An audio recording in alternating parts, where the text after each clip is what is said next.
আসসালামু আলাইকুম রহমতুল্লাহ।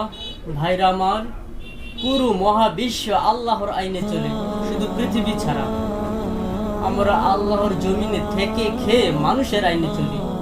সূরা আরাফের 54 নম্বর আয়াতে আল্লাহ বলেন, আল্লাহুল খালকু ওয়াল আমর, তাবারাকাল্লাহু রাব্বুল আলামিন। সৃষ্টিও তার, বিধান হবে তার, সমস্ত জগৎ সমূহের প্রতিপালক আল্লাহ মহামহিম। ইনিল হুকমু ইল্লা লিল্লাহ, হুকুমত শুধু আল্লাহর জন্যই। আল্লাহ ছাড়া কারো বিধান দেওয়ার ক্ষমতা নেই। এখানে আল্লাহ ছাড়া যে আইনই চলে তা বাতিল।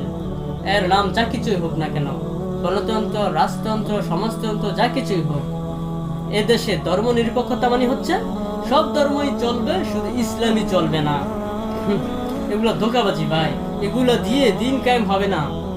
ভাইরা, নামাজ, রোজা, হজ যেমন ফরজ, আল্লাহর জমিনে আল্লাহর দিন কায়েম করাও ফরজ। ভাইরা আমার, জাতীয়তাবাদ, সমাজতন্ত্র, ধর্ম নিরপেক্ষতা, গণতন্ত্র, কমিউনিজমের উপর বিশ্বাস থাকলে আর ঈমান থাকে না। এগুলো সব কুফরি মতবাদ।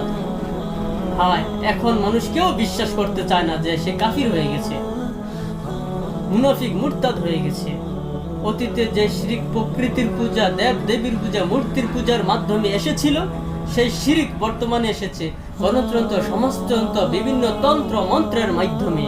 পুরো শতাব্দী কি শতাব্দীর এক নাস্তিক প্রজন্ম তৈরি হয়েছে। সরাসরি বলতে পারবে না, তাই বিভিন্ন তন্ত্র মন্ত্র চাপিয়ে দিয়ে আমাদেরকে মুশরিক করে দিচ্ছে। ভাইরা আমার, যারা আল্লাহর শরীয়তে ফয়সালা করে না, নিজেদের বানানো আইনে চলে, তারা বাতিল। তাদেরকে আল্লাহ বলেন, ফাউলাইকা হুমুল ফাসিকুন, ফাউলাইকা হুমুজ জালিমুন, ফাউলাইকা হুমুল কাফিরুন। তারা ফাসিক, তারা জালিম, তারা কাফির। ভাইরা আমার, আমাদের গণতন্ত্র থেকে বের হয়ে আসতে হবে। আমাদের খেলাফততন্ত্রের জন্য প্রস্তুতি নিতে হবে। হে উম্মতে মুহাম্মাদি, শত্রুদের বুকে বিদ্রোহের আগুন জ্বালিয়ে দিতে হবে। ঘরে ঘরে, হাটে বাজারে, স্কুল কলেজে, অফিস আদালতে, কল কারখানায়, রাস্তায় রাস্তায় দাওয়াত তাওহীদের গর্জন শুরু করে দিতে হবে। উম্মার জানবাজ মুজাহিদরা তৈরি হয়েছে। পৃথিবীর বিভিন্ন ভূখণ্ডে শাহাদাতের পাখার উপর ভর করে উড়ে যাচ্ছে ফেরদাউস পানে। স্বাগত জানায় সেই খেলাফতের সিংহদের।